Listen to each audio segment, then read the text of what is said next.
Hello, everyone, and welcome back to Catholic Family News. This is Murray Rundus, the production manager and managing editor here at CFN, and I'm very happy to be joined once again by our editor-in-chief, Brian McCall. And we have a special show today looking, and this is a part of our 100 days, the first 100 days of Pope Leo's pontificate.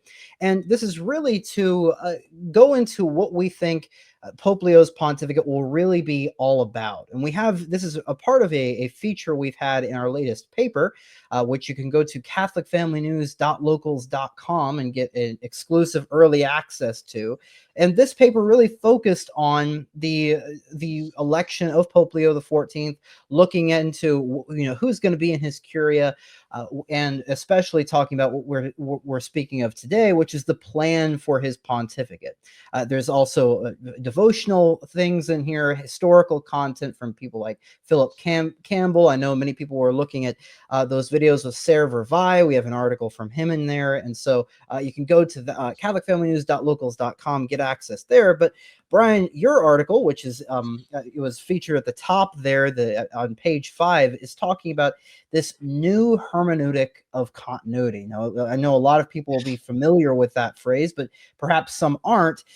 If we can back up a little bit, Brian, what was the original hermeneutic of continuity? We heard this during the Pope Benedict papacy. What was that aiming at trying to fix, and what was his proposed solution? Right. The phrase comes from Pope Benedict XVI in an address he gave to the Curia on December 22nd, 2005. So just about half a year after he was elected. And many popes will kind of launch their goal of their pontificate in an opening encyclical. But at the time, many people watching this said this speech, rather than an encyclical, was really Benedict, former Cardinal Ratzinger, kind of outlining the goal of his pontificate. Kind of what was it to be? What was it all about? I mean, a little bit like a new president's inauguration address in politics. Sort of says, "This is my agenda. Is what I want to do."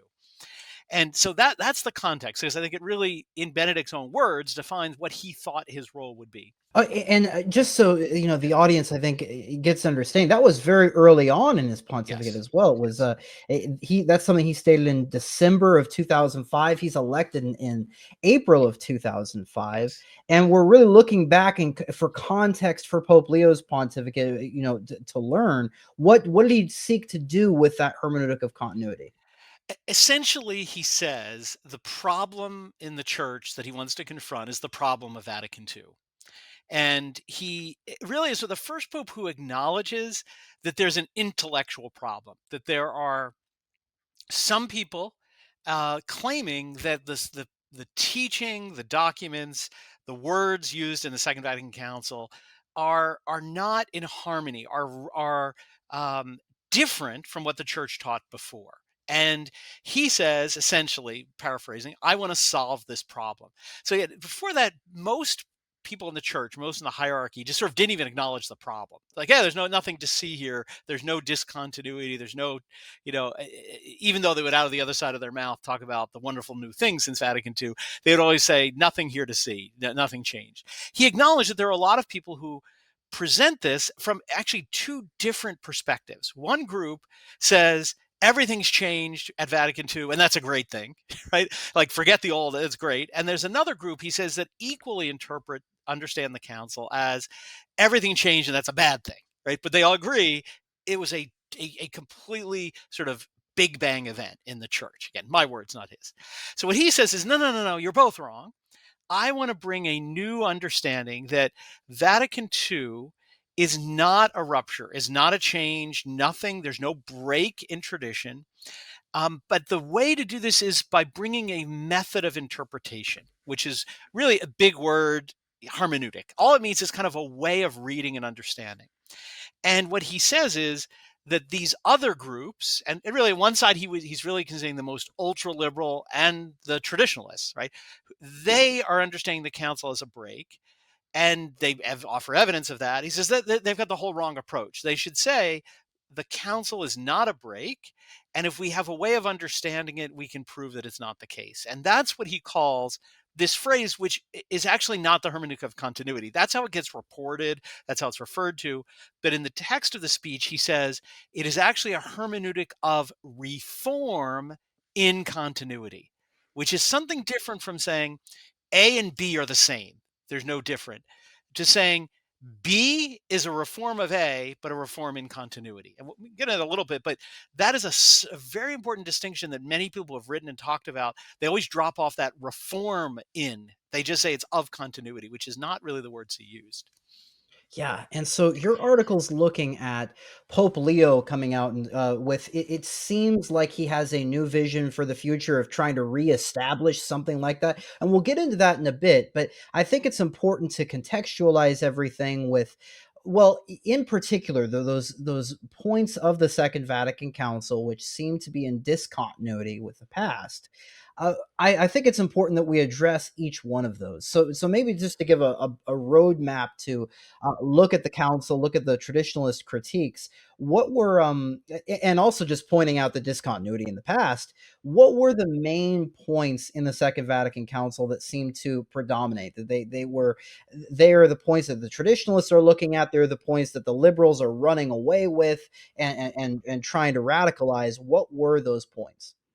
Essentially, you can boil them down to three. Again, sort of abstracting from all the details. And they're essentially the three of the French Revolution: Mm, liberty, fraternity, and equality. Right.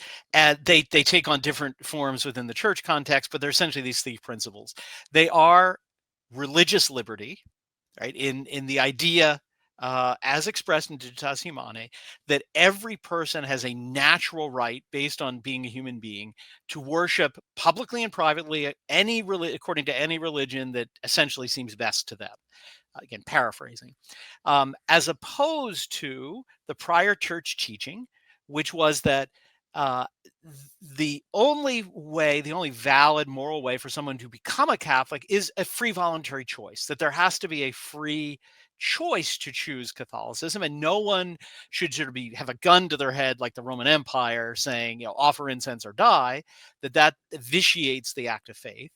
But that outside of that, the negative, the other connotation of that is not that, well, then everybody can believe whatever they want, that there is no natural right to believe or worship according to a false religion, naturally, that the only right to religion is the right to the true religion.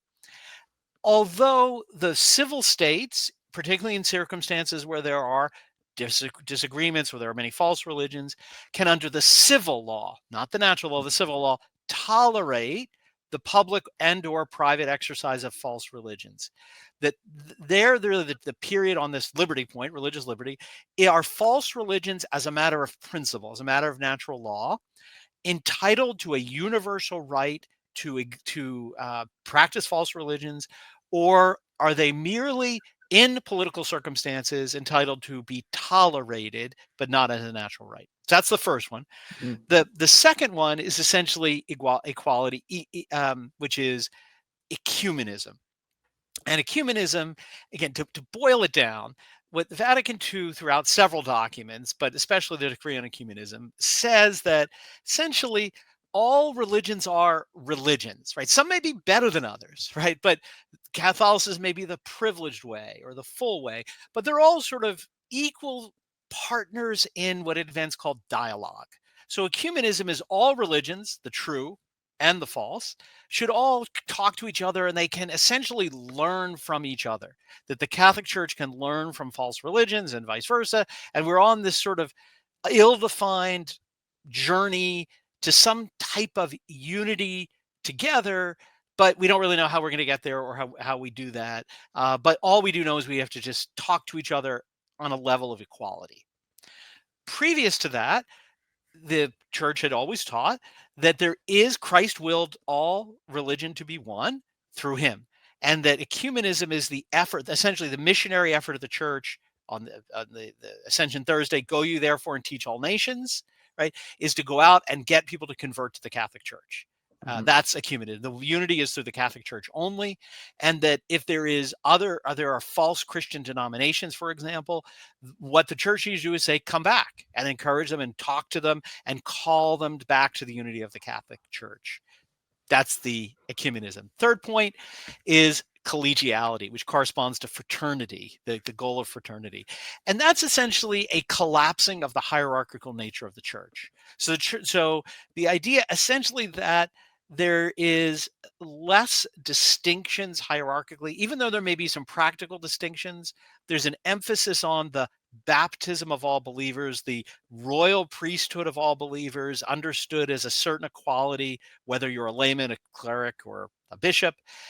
Concretely, that essentially bishops do not act individually as individual rulers of their diocese, but have to act together as a sort of parliamentary type group, and that the Pope, although he has a certain preeminence and position, is at the same time a member of this fraternal group that's equal. And he really sort of needs them to act together. Again, paraphrasing sort of the way it's expressed, as opposed to the church is a monarchy. The Pope has the fullness of jurisdiction. Bishops are all subject to the Pope. The Pope can act with them and is prudent to, but does not need to act with the bishops. And that every bishop is an individual monarch in his diocese, although he may want to cooperate with co-monarchs in other dioceses and pursue some common goals. That is sort of an extraneous element of the church, unnecessary to the hierarchical nature. So they're kind of a very rough summary of the sort of points of departure or rupture. Yeah, and I think these are very important because I know there's some people, and this is sort of the initial defense of the Second Vatican Council that people give is, well, you just need to read the documents and have a sort of spiritual experience with them because they're so beautiful. Well, I think what's fairly obvious is that the traditionalist critiques and critics have actually read these documents. And it does boil down to we cannot be like Mormons saying, read the Book of Mormon, you'll have a spiritual experience and become a Mormon. It has to be based on real doctrine. Yes. And for those who are interested in digging deeper, because I actually think understanding the things involved here is very important. When we're talking about religious liberty, that comes from a document called Dignitatis Humanae. When we're talking about ecumenism, we're talking usually about the documents Unitatis Redintegratio and Lumen Gentium, which has this very strange, and we can talk a little bit about how the hermeneutic of continuity plays into this, but it says that the Church of Christ subsists in the Catholic Church, where, of course, in traditional terminology, we would simply say the Church of Christ is the Catholic Church. There's no reason for distinction. And then finally, collegiality is also found in that document, Lumen Gentium. But before moving on to how Pope Leo and how Pope Francis is sort of shifting this view of the Second Vatican Council, I want to really solidify what Benedict did. Yes. When it comes to religious liberty, how would Benedict's interpretation of religious liberty, ecumenism, collegiality, how does that differ from a radical, far-reaching, throw out everything in past tradition? How does his interpretation differ from the most progressive, the most liberal one? Yes. So essentially, it's hermeneutic again, way of thinking. It's the way he approaches a question. The question: are these in continuity? Are they and not? And here I'll sort of put it. I think the interesting contrast to the hermeneutic of reforming continuity is the position, as we understand it, taken by the Society of St. Pius X in the doctrinal discussions that Benedict himself called for, that took place about 6 years after this speech. The way they approached the Society of St. Pius X, these very questions, because they had doctrinal discussions on these three topics, was sort of the way St. Thomas would approach a question. Okay, this person says this person says that, right? Here is the objections, here's a sed contra, and then here's the answer. Here, this is wrong, this is right. And they sort of approached it. Here's what Vatican II says here. These are irreconcilable. They're not the same. Which is the teaching of the church? And that's how they kind of, from what they've told us, since they've never released the talks. Little footnote: Pope Benedict and the Vatican announced that those doctrinal discussions were in writing and they were preserved and they were filmed. The meetings were recorded, and then that they would be made public.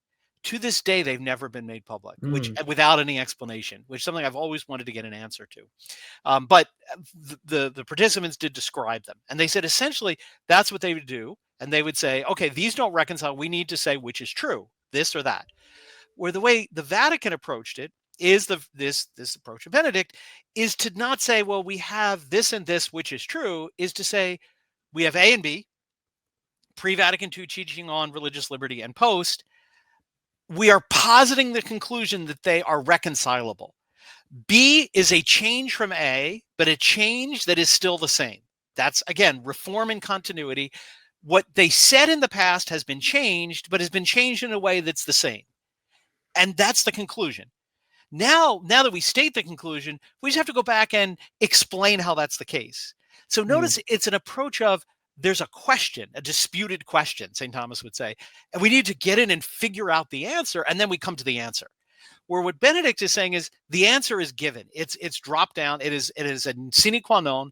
They are different, but they are the same. There is a reform, and again, that word is really important. To reform something is to take it, something exists, and give it a new form. So again, a little digression, but from philosophy, if I take a hunk of stone, some marble, it has the form of a chunk of marble. What a sculptor does is he takes away that form. The same matter is there, but the form of a square block of stone, and he gives it a new form, the form of a statue of Caesar, for example. Right? He takes one form and he transforms it, reforms it with a new form of something else. Now, there is continuity. The matter remains the same. The stone, the physical stone, is still there, but it has a new form. It is no longer a block of stone. It is now a statue. So the word reform, in a philosophical sense, means that you take something that is still there, the matter, but you change it at a level of substantial form. So a new form comes in. What Benedict is saying, that's exactly what Vatican II does. We have the same matter, but it is actually in continuity because of that same matter, but it's actually a new form. And they work, right? And he sort of posits that and says, now we just have to read Vatican II knowing the conclusion and figure out how to make the words that are written there fit into this conclusion. Where the Society of St. Pius X, again, approached it. This is a statue of Caesar. That is a block made of stone. That's a block of wood. They're just two different things. Which is the statue of Caesar, essentially. They say, well, here's all the evidence. It's obviously this one. And I think that fundamentally is the difference. What really Benedict wanted to do is be able to say, we can change, but have both, right? So change usually means I had a block of stone, now I have a statue, right? He says, no, I want to be able to say, we've changed, but it's still the same. We still are the same church. It's still the same teaching, even though it's different. And I'm just going to say that if we start with the principle that is true, there must be some way to prove it. And I want to spend my papacy commissioning people to muster the explanations for why the thing that you can't question is true. Yeah, and for maybe an example of how that's done, I think something that is mentioned, I think, multiple times in our latest paper is talking about the older doctrinal discussions also that Benedict at the time, Cardinal Ratzinger, had with Archbishop Lefebvre. I think, I do have it here. Yes. This is the dubia that Archbishop Lefebvre sent to the Vatican. It's now a book called Religious Liberty Question, where he gave a few of his objections to what he saw in the Second Vatican Council's document Dignitatis Humanae, how that contradicted past teaching that was seen as irreformable and infallible in Quanta Cura and the Syllabus of Errors. And the way Ratzinger at the time reconciled it, acting on the part of the CDF, is he said, you simply have a false notion of what tradition is. There has been a change both in the concept of tradition and there's been a change in this understanding of religious liberty, but it's a legitimate development. And the way Ratzinger found that he could reconcile it is he said, well, the religious liberty was condemned because it was based on religious indifferentism, a sort of attitude that all religions lead to God. Maybe we can get to that later. But that now religious liberty is accepted because it's based on the liberty of the man's free will. And that's why it's necessary for religious liberty to be accepted. That scandalized Archbishop Lefebvre, was one of the leading events leading up to the consecration of bishops. But maybe, Brian, I think moving on. Well, but actually, before we move on, if we pause there, I think because you hit an important point. Ratzinger, long before he was Pope, had a very novel understanding of tradition, which is really the linchpin to how he thinks this works. So, and he uses an image that I think helps make this clear. But before that, the understanding of tradition is handing on of something. So there is continuity and change. So in the understanding of tradition, there's a thing. I have a thing, and I'm going to use this example. I have a jug of water, Mhm. and I have it, but I die, so I hand it to you. And now you have the jug of water, and then you hand it to the next person. So the people holding the jug of water change over time, but the jug of water stays the jug of water, right? What Ratzinger says is tradition is more like a river. He uses a little bit of a twist on an ancient analogy. And that as long as the river has got sort of the same banks and it's a different water can flow through the river and it's still the same river. Right? So notice Mm. the difference because he says we are the same. The notion of tradition is we are still the church. The Roman Catholic Church is the subject, the banks, the floor of the river that doesn't change. And what flows through it can change, but there's still continuity because we're still the church, right? Yeah. It's a subjective understanding of tradition as opposed to objective, right? That the thing is handed on, and that's what doesn't change, even though the people handing it on do. Whereas the vehicle to hand it on, in his case, the river, right, stays the same. And again, to switch to my analogy, I think what Ratzinger would say is the jug stays the same, but we can dump the water out and put different liquid in, and it's tradition, right? And I Mhm. really think there's a line in the basic accusation against Archbishop Lefebvre in the document Ecclesia Dei, Afflicta, 1988 of John Paul II. I personally believe was inserted by Ratzinger. I think he Mm. put this in because the main accusation against him was not that he consecrated bishops, essentially. I mean, that's the excuse. Essentially, is the doctrinal accusation is that Archbishop Lefebvre has a defective understanding of tradition. And essentially, that defective is what tradition was always understood as before Vatican II.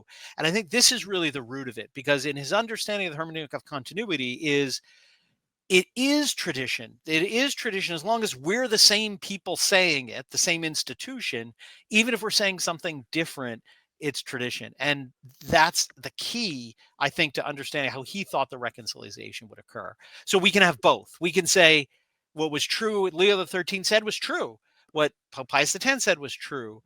But now we're the church and now we say this, and they're all part of the same tradition, even though the words or the liquid in the container is now, olive oil as opposed to water. Yeah, and I want to stay on this for a bit, Brian, because I think this is an objection I've seen brought Yeah. up. I think I've seen Bishop Barron bring this up. Ratzinger, in bringing up that analogy, is himself borrowing from Cardinal Newman's analogy that he brings up in Yes. the development of Christian doctrine. And that's one of the things that I think is forgotten about is, okay, you have this sort of river, showing that, for example, one's understanding of a doctrine, of a dogma, can develop over time. You can have a Right. deepening and enriching of that understanding. But in the case that we mentioned with religious liberty, that does not mean that you can completely flip the understanding on its head and say, well, we've completely switched sides on this. Now religious liberty is acceptable because it's based on something else, even though before it was condemned. We're now talking about a different river in the entirety. In every analogy limps, but in particular, that can be an issue. But I think something important to understand for all of this, and I'm hoping you can shed some light on this as well. It's something you and I have talked about before, is this notion of what is binding on a Catholic, because Yeah. this is something I know a lot of defenders will say. There's some people who are very scrupulous and they'll say, well, okay, maybe you see some contradictions in the documents of the council and preconciliar teaching, but the fact is, as an ecumenical council has stated this, and it is impious for a Catholic to go against what an ecumenical council says. And you see people, they'll say, you're denying Vatican II, even though it's very clear that even the Society of St. Pius X will say this is a valid ecumenical council, but there's problems in the documents. How can a Catholic do that? How can a Catholic weigh certain teachings against others? So it's interesting. I think root of the problem is the way that was worded is interesting because you said, is it binding on, or the perspective is, and the question people ask, is it binding on me? So do I Mm, have to believe? And it's actually the wrong question the way they ask it. The real question is any statement or any document, does it bind the church, I think is a better question, because binding is a little bit vague, because there's different things that can be meant by that. And the most important part, and that most people I think are thinking about, although they don't use the wording, is it irreformable? That's really the way to think about it, because does this statement, does the declaration of Pope Pius IX on the Immaculate Conception, is that irreformable? Meaning Yeah. it is impossible for another pope to say, or anyone to say after that, no, the church actually teaches the Blessed Virgin Mary was conceived with original sin and was sanctified at a later point. What we're really saying in this area of binding is this statement irreformable? Or can a later pope say there's some truth there, but actually it needs to be corrected in a certain sense? And there are really only two ways that a particular statement can be shown to be irreformable by the church. Before we get to individual obligations and conscience, I think it's really better to think about like what binds the church. So that's what Peter says: what you bind in heaven is bound on, bind on earth is bound in heaven. He is to bind the church. So the one of those is through extraordinary magisterium, exercise the extraordinary magisterium, a concept that existed but was defined with precision. Exactly what does it constitute, or how is it done, or how do we know it at Vatican I, which is a great example of what Cardinal Newman really meant by the development of doctrine. We've always believed in this doctrine, but we're a little vague on what the exact details are, like the Blessed Sacrament. The early church from every time believed it was the body, blood, soul, and divinity of Christ. How it becomes the body, blood, soul, and divinity of Christ from the bread, they didn't know, they weren't worried about it. They knew it was true. We later get an explanation of how that occurs from the church. So that's what is meant by development. So what happens at Vatican I is they say, here explicitly are the conditions for an individual statement of a pope to bind the church, meaning they are irreformable. And hand in hand, if they're irreformable, that means they must be correct. So they are infallible and therefore irreformable, right? If they are always and everywhere true, they can't be changed, reformed. And they are essentially, when the priest speaks in his office as the supreme pastor, as the successor of Peter, declaring to bind the entire faithful, to bind the church on a matter of either faith or morals. Right? That's a shorthand explanation. The other way that we can say, is the church bound to any proposition or statement, is something that has been defined and always believed, has been explained in Vatican I, but I think actually one of the problems is lacks a little bit of the lockdown clarity of the extraordinary magisterium. Again, it's still very clear, but I think one of the things that may come out of the crisis of the church is a document that articulates in the level of detail of Pastor Eternus this principle, which is the ordinary magisterium. Now, again, what we do know about it is the church is bound. The church speaks irreformably and infallibly when a principle of faith or morals has been taught always, everywhere, and by everyone. Now, what makes these concepts, they're similar, what makes them difficult, is whenever we look at the matter of a papal extraordinary exercise of magisterium, right, it is always at a moment in time. This pope issues a decree or promulgates a council document, and therefore it is infallible. Ordinary magisterium is of a different character. It doesn't look at a moment in time. In fact, it's the opposite. You can never say this statement of the Bishop of Tours in 700, is that irreformable? Well, that's a piece to prove that what is said in the substance of that statement is infallible and irreformable. Again, way to think about it. If I have a statement of Pope Pius XII in 1950 on the Assumption, we take the statement and we apply to the statement the criteria for infallibility. Yep, it matches it. For ordinary magisterium, it's a different criteria. Okay, this pope or this bishop said this. Is what he said in substance the same as what has always, everywhere, and by everyone been said? And again, we're talking about a moral always, everywhere, and by everyone. There may be people, it is a moral unanimity, right? Meaning essentially overwhelming. There's some crazy person here who said something different, but he is kind of against the tide of time, place, right? And through time and through place.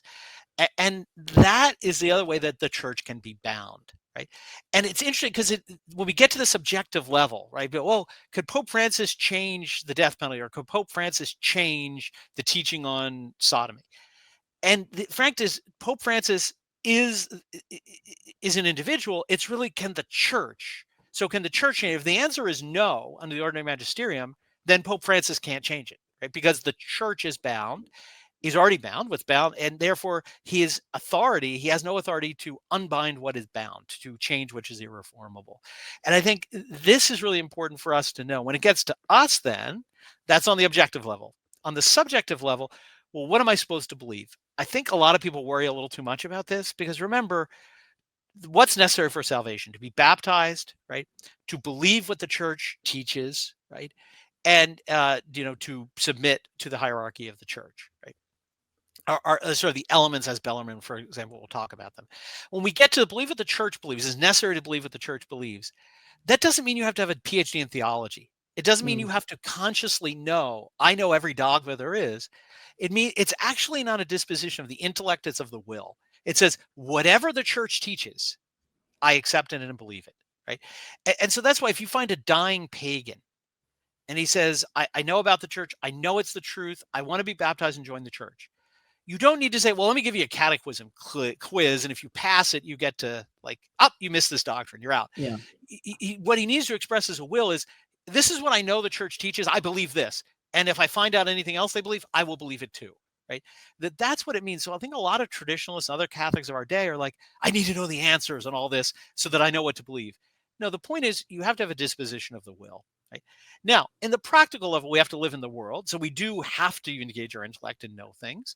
And therefore, we need to be able to apply these principles of, okay, some bishop, some priest, some pope is claiming something's different.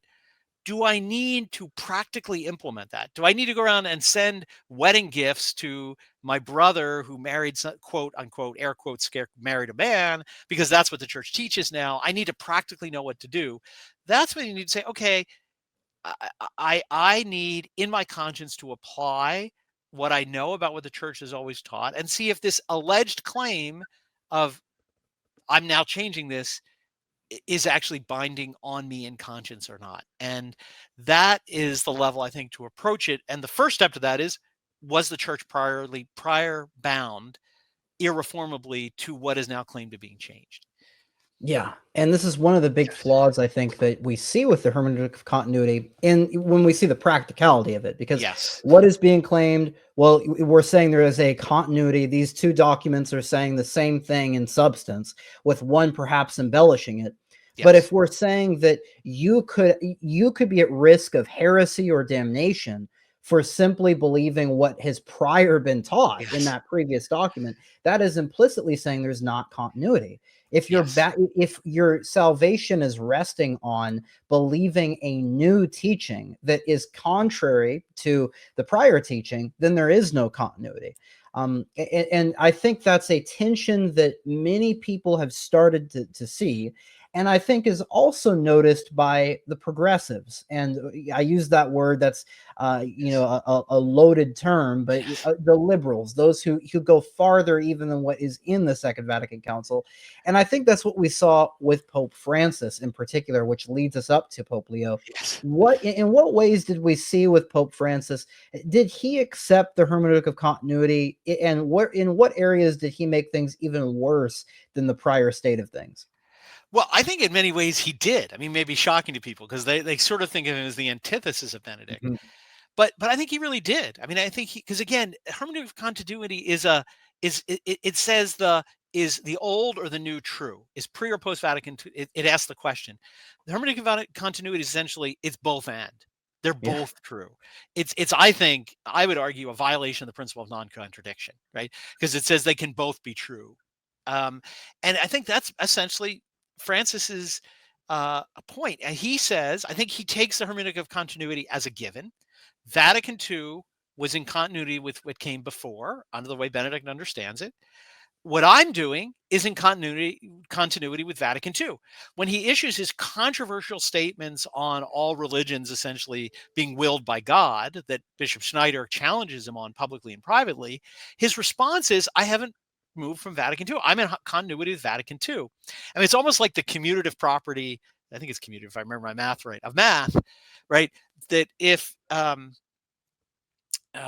pre-Vatican II is in continuity with Vatican II, then Francis is saying, well, I'm in continuity with Vatican II, so I'm in continuity with everything, right? It's all because X equals Y and Y equals Z, Z equals X is what he's saying, Yeah. right?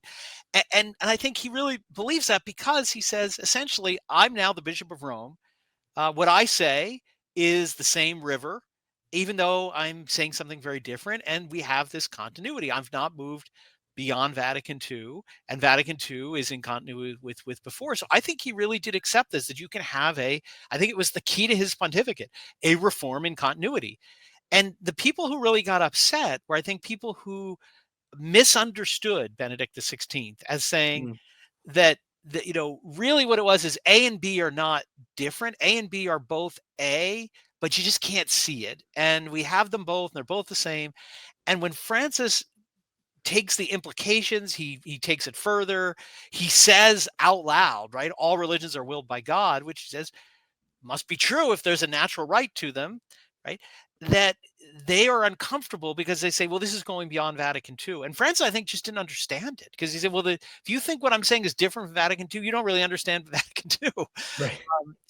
And so I think he really saw himself as just continuing along this river, pouring some new water into the river. And that's why many people think he and Benedict were at loggerheads.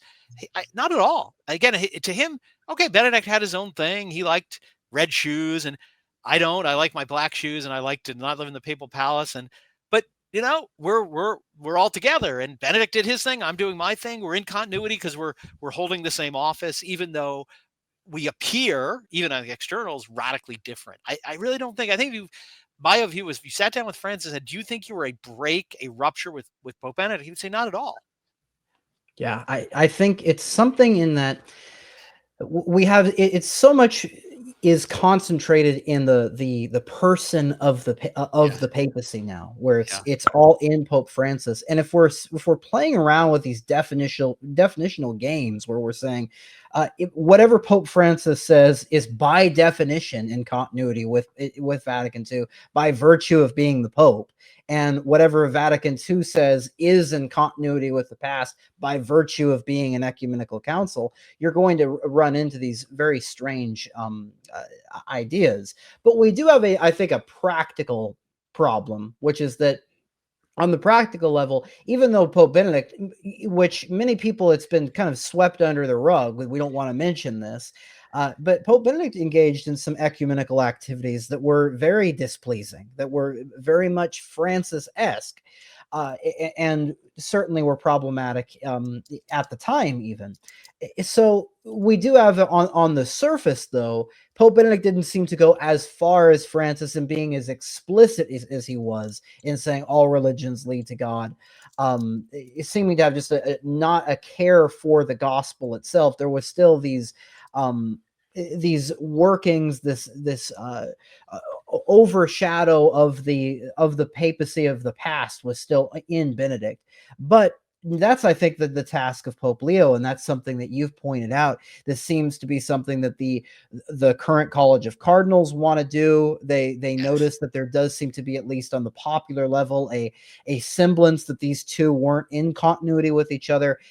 Your article says that Pope Leo is trying to bring them together, bring them closer together, especially based on this address that he made to the College of Cardinals on May the 10th. In what practical ways do you see Pope Leo as? What do you imagine he will do to try to accomplish that? yeah. I think, to me, the picture is emerging that I think that is how he views his papacy, first of all, and secondly, I think the coalition who came together, I think, uh, uh, really views it that way, because I think what happened is there were at least some who said, who are died in the Vatican II, right? Vatican II, they have no questions of Vatican II. It's the greatest event in the history of the church, but who felt uncomfortable with where Francis was going, right? They said, well, this is a rupture between Francis and Vatican II. And there were others there who loved what Francis did, and saw it as a rupture or didn't, but loved it. And they sort of said, because there seems to be progressives and progressives and conservatives who came together. And I think the key to understanding how they can come together is this way, I think, maybe emerging as Leo sees himself. That Benedict, the vision of his papacy was to show the world, to convince the church, pre and post Vatican II, Paul VI onward through himself, are all in continuity with what comes before, right? Reform in continuity. I think what Leo says is, I need to extend that. That's a given. Everybody accepts that, right? Except for the Society of St. Pius X and the most extreme liberals. I mean, it's almost like John Locke in his essay on toleration. His approach was all religion should be tolerated except the fanatics, the radical Puritans, and the Catholics. I mean, I think essentially Leo's like, we're all in agreement here except for the crazies, the outrageous liberals, and the traditionalists, right? But we all accept this hermeneutic of continuity is now established. But now what I need to do is extend it and show that Francis is not an outlier, that Francis is in continuity with the post-Vatican II popes, which, since Benedict has already established the post-Vatican II popes are in continuity with what came before, I'm extending that to show that Francis is as well, if we understand the same principle, that we can have Pope Francis, whom he praises lavishly for essentially his mercy, his who am I to judge, essentially, we're here to bless whatever you're doing, and John Paul II, who was very much sort of clear on these moral red lines. I'd say he wants to say that we can have them both. We can have John Paul II. There's clarity on marriage between one man and one woman, and we can have the blessing of same-sex marriages under Pope Francis. I really think, a lot of people have said, the way to put it is, Pope Leo going to be Pope Benedict or Pope Francis? And I think he's neither. I think he's a hermeneutic of continuity. He sees himself as between John Paul II and Pope Francis. Right. And I think it's not an either or. I'm not becoming a Benedict. I'm not becoming a Francis. I am show you that they are both actually in continuity, and I am the synthesis of both of them. So I'm going to wear a Mazzetta, and I'm going to make very clear statements about putting Christ at the center, and then talk about how all religions essentially are wonderful and praise them, and say how we're committed to dialogue and ecumenism. And therefore, it's this new hermeneutic of continuity between the post-Vatican II popes and Pope Francis that he wants to make, I think, the mission of his pontificate. Yeah, and this is why it's very difficult for me with those caveats that you mentioned about how it's sort of excluding the traditionalists. Yeah. This could be solved quite easily. This apparent, these traditionalists, they deny Vatican II, they're schismatic. Well, this could all be solved by actually opening up the dialogue. We talk about dialogue. If we actually opened it up and said, well, where do you see the discontinuity? Exactly the conversations that you mentioned that were had between the society and the Vatican at the time. But those conversations, I don't think, can be had. And this is part of the more pessimistic side of me, because we're working with completely different frameworks. But if we're to take the hermeneutic of continuity at face value and say, well, this is just about trying to fix, and with these minute theological ideas, we're trying to make sure that we can view everything with a sense of regularity, that nothing has really changed. Maybe there's been a small amount of development. I don't think that's actually what's going on here. I don't think that was the program with the original hermeneutic of continuity, and I am worried about that with this pontificate.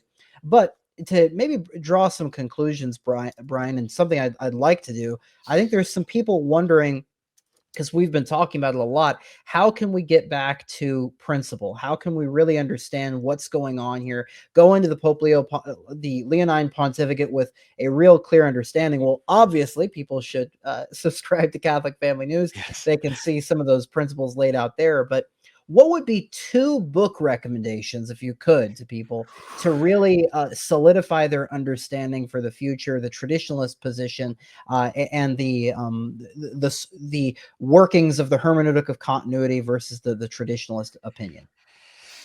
Well, I mean, there's a lot of different books out there that have approached this, but and they kind of approach it in different ways with different styles. But um, there's a relatively new book by Kennedy Hall. What happened to Catholicism? And I think for pretty new, this we're sort of just starting to think about these things. It's very well written as a simple. It's not sort of theological, lots of detailed footnotes and things. So I think it's a good general introduction to these concepts, and relatively new. So it takes into account historical events. Then, honestly, I think I would recommend. Well, this is I'm going to cheat a little bit because I'm going to roll three books into one. I actually think Michael Davies' three-book series, Apologia Pro Marcel Lefebvre. Mm, Now, it's interesting. That's not a book directly on the subject, but it's actually a sort of biography, an intense biography of what happened in the period from sort of Vatican II era up until the early John Paul II pontificate. And it's really a biography of Lefebvre and his what he did, but in that I think you get an explanation of what this position is through the story, through what Lefebvre is trying to communicate to the Vatican. So I would actually now it's not a full biography. There's a full biography of the Archbishop that is covers his whole life, which I also recommend is excellent. But this one for kind of understanding this this question, I think Davies beautifully sort of weaves in what the principles at stake are to the events in the sort of dramatic events between really mostly 1965 and 1983 or so. Um, in that Apologia Pro Marcel, it's 3 volumes. It is long, but don't. He's such a wonderful writer. It reads very easily. Again, so I think they're ones I'd recommend. But what about you? I'll turn the question back to you. What would you have any different things you'd recommend? Yeah, I think the interesting thing, Brian, is that many of these are these concerns that were brought up by these older traditionalist writers, really the pioneers of Yes. tradition. They were never answered. The only ways that they were answered was by apologists for the new mass and for Vatican II coming up with a new hermeneutic of basically believe in Vatican II or we'll hit you with a stick. Yes. And we are making an argument from authority. One book, we recommend this on the weekly news roundup a lot. It's The Great Facade by Chris Ferrara and Thomas Woods. Yes. And that's a good book at really looking at some of the common arguments people make for the new mass and the Second Vatican Council when again, I think it's important to get back to, well, what does the church actually teach? Like enough of this looking at, arguments from the stick or from authority. Let's get back to what does the church teach? I mentioned religious liberty question by Archbishop Lefebvre earlier, but I'll mention a more in-depth work. And this is something Archbishop Lefebvre complained to Ratzinger. He said, if you were to read my book, you would understand it. It's They Have Uncrowned Him.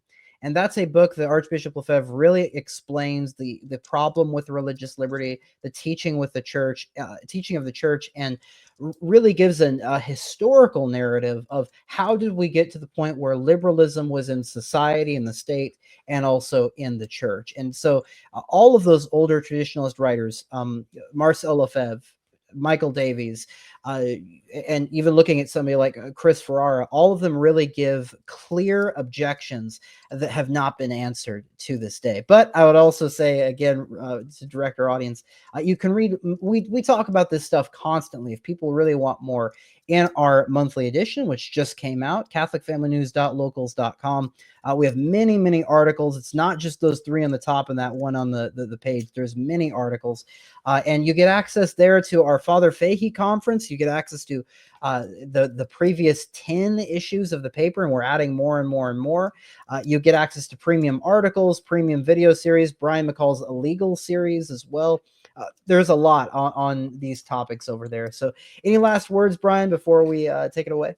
No, I guess I would say the only thing to be careful with, we've talked a lot about trying to understand what's going on, is a separate question that people are also asking is what does this mean for the church? So if we're Yep. correct that this is what Leo sees himself as doing, is that good or bad for the church? And I think that's a much more difficult and more complicated question. So I would urge viewers to not leap to the conclusion that from what we're saying here today, we are saying either this will be good for the church or bad for the church. I think the most likely answer, honestly, at this point, in my opinion, is going to be both. It's going to be good and bad, because certain things he will emphasize may help people, may improve clarity in the church, may improve a sense of Catholicism again, that might be good, but other things may actually be harmful for the church. So I think anyone who wants to say the Leonine papacy is going to be a sort of golden age salvation of the church or a total wrecking ball disaster, I think they're both wrong. I think it's more likely to be, this early stage, my prediction, some good, some bad.